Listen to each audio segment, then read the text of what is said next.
The Grand Parade in Cape Town city centre was buzzing with energy, excitement and anticipation ahead of the 47th edition of the Cape Town Cycle Tour. In the pre-dawn darkness, the elite men signed on under the start arch. All 180 of them. Even Craig Boys of RH77. Almost 30 k's away in Fishhook, the elite women were doing the same thing before the start of an event that in truth defies description.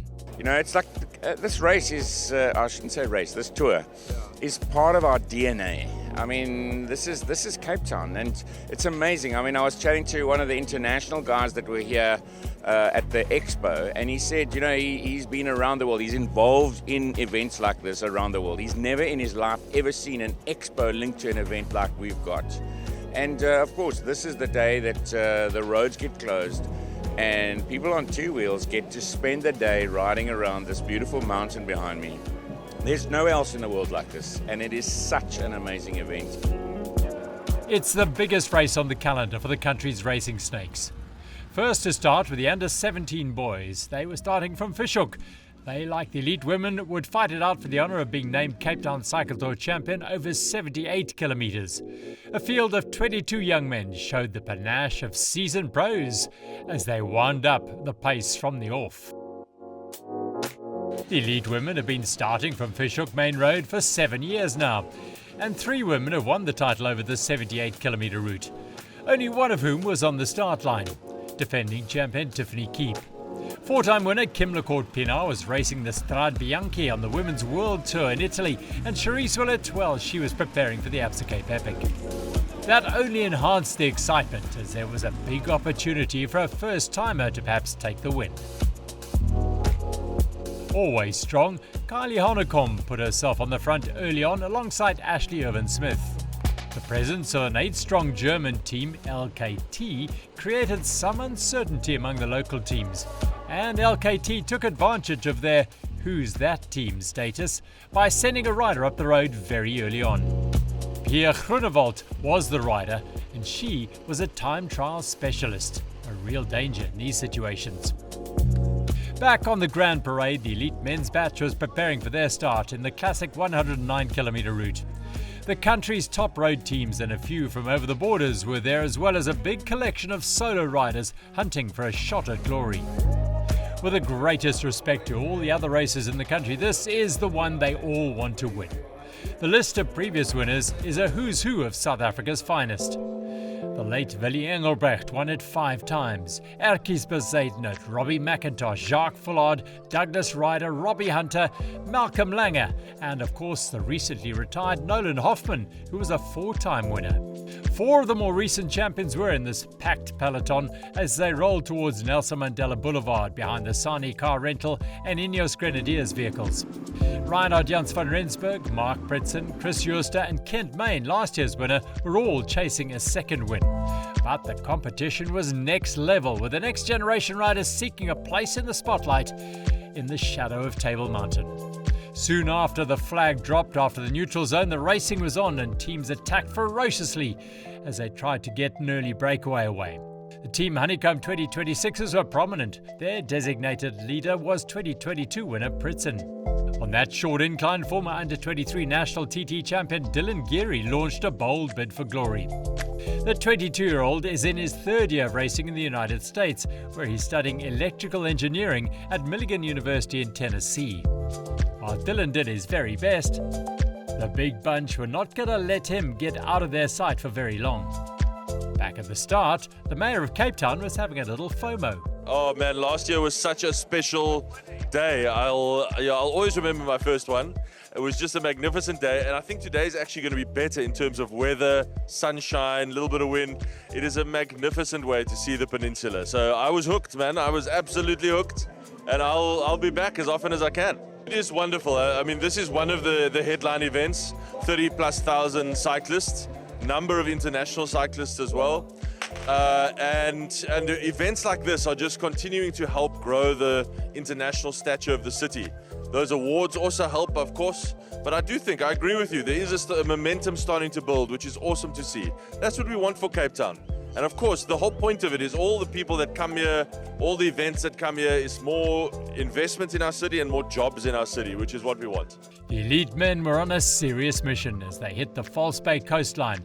The pace was incredible as riders continued to try and get away from the hungry bunch. Cork Bay locals already out sipping their coffees and cheering them on as they flashed by in a high-speed kaleidoscope of lycra. The big bunch remained intact through St James and on towards Fishhook and Simonstown in the distance on a cool, cloudy and vitally windless morning. The women's race was further up the road and Pierre Groenewold of the LKT team was busy building a substantial lead over the peloton as she powered past the Cape Point Nature Reserve. The 20-year-old is the silver medalist at the German Under-23 Time Trial Championships from last year and was 7th at the World Under-23 Time Trial Championships in 2023. And she showed just why she's so highly regarded with a ride for the ages as she soloed to a memorable victory in a record time of 2 hours, 5 minutes and 17 seconds.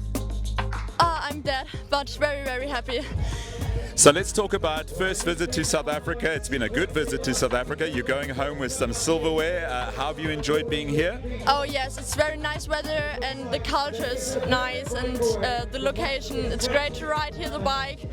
Yeah, it's just beautiful. Having a look at your average time on the race, above 36 kilometers an hour on a very tough course on quite a humidity kind of day. Big breakaway. What was the strategy? We had the strategy to ride for Nele Lang. She's our best rider. And then teammate attacked very early and I made a counter-attack. And then I was alone and I thought, okay, just try. Maybe they will catch you, maybe not. And then the gap was bigger and bigger and then our team car comes to me and said, you have 2 minutes, just ride. And I went, okay, let's go.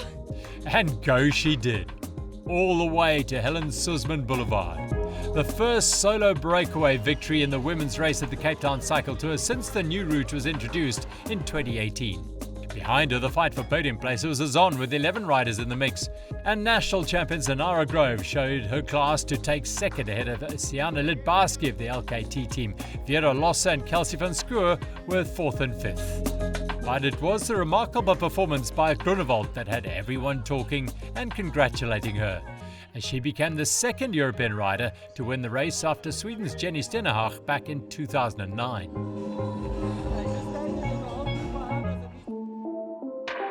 Geary was still in the thick of the action in the men's race as an 8-rider group slipped off the front after 60 k's near Kommetjie. It was an eclectic mix, from 41-year-old former World Tour pro Johnny Hugeland, who rides for the RH77 team, to 17-year-old junior Zander Rasmus of the Mellon Mobile team. Also there, former winner Chris Jooster of Fly Cool Collective, Johan Trotsky and Christian Janssen van Rensburg of Honeycomb 2026ers. Then there were the solo raiders, aeronautical engineer Brent Yelland and filmmaker Reinhard Geyser. What a mix.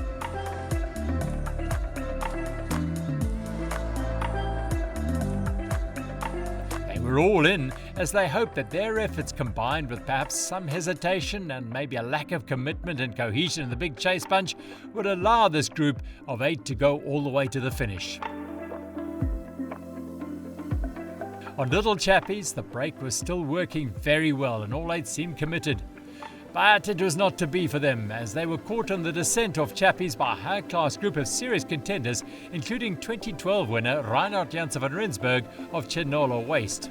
We lost 2 of our riders pretty early on with bunches, so then we were only 4 guys left, and that move that went after Kommetjie, like after 60 kilometers in the race, we wanted somebody there, but we didn't have somebody there, so that put us under pressure to try and control that. So then, yeah, you're kind of on the back foot, but yeah, so the speed on Chapman's and Suikerbossie was super intense. So yeah, it's kind of like a pattern in this race that strong guys try to go there, and yeah, it was quite a big group in the end coming together, but yeah, it was touch and go.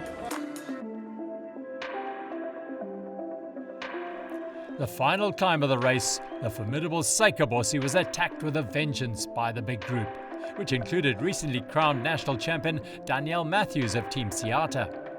Near the summit, mountain bike star Luke Moyer launched an attack, taking with him Pritson, Travis Stedman, Kent Main, Jaden Turlow, Callum Ormiston and Cronje Bierkes.